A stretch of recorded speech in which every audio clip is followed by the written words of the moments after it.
Bonjour chers auditeurs de l'ODJ Média, notre chroniqueur de l'ODJ, Salma Labtar, partage son avis et sa réflexion dans un article qu'il a intitulé « Éliminer les violences basées sur le genre, un appel à l'action collectif » qu'on écoutera ensemble dans ce podcast. Notre journaliste débute son article de la manière suivante. La violence envers les femmes et les filles persiste dans le monde, sans qu'une solution définitive ait encore été trouvée. Envisageons un monde où les violences basées sur le genre ont disparu des lieux de travail, des écoles, des espaces publics et des sphères les plus intimes.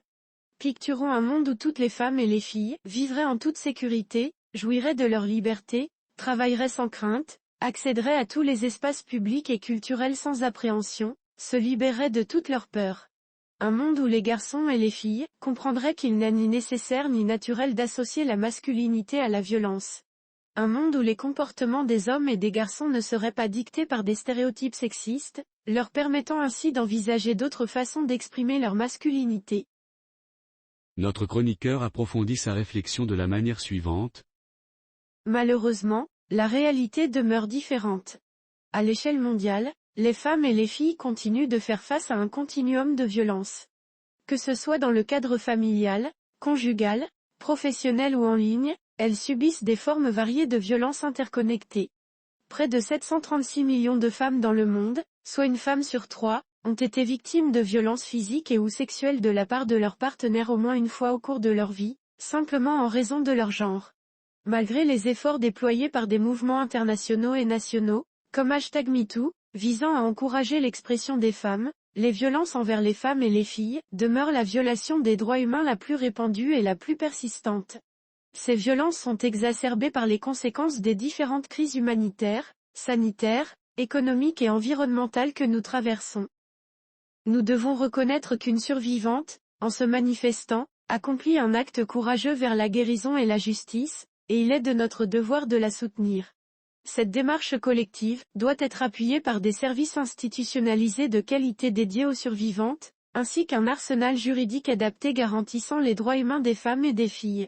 Cela inclut une loi spécifique et complète protégeant les victimes, un code pénal sanctionnant les auteurs de violences, et un code de la famille basé sur l'égalité entre les conjoints et l'intérêt supérieur de l'enfant.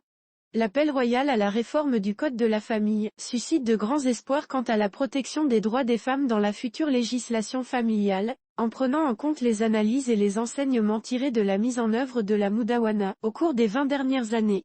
Au-delà des initiatives déployées pour faire face aux violences, il est possible et impératif de prévenir ce fléau.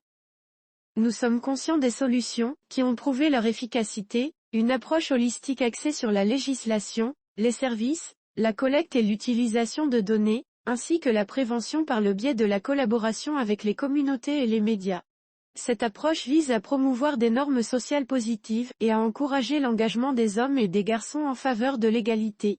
Néanmoins, sans des investissements spécifiques dans la prévention, les pays ne parviendront pas à atteindre l'objectif d'élimination de ce fléau d'ici 2030. En dépit de l'ampleur de la problématique, les engagements financiers en faveur des politiques de prévention de la violence fondées sur le genre demeurent limités. C'est pourquoi le message du secrétaire général de l'ONU cette année constitue un appel à investir pour prévenir la violence faite aux femmes et aux filles. L'auteur conclut son article en ces mots, au carré. Finalement, chacun de nous est responsable de s'engager individuellement à contribuer à l'élimination des violences basées sur le genre. À l'attention des femmes et des filles, nous avons confiance en vous.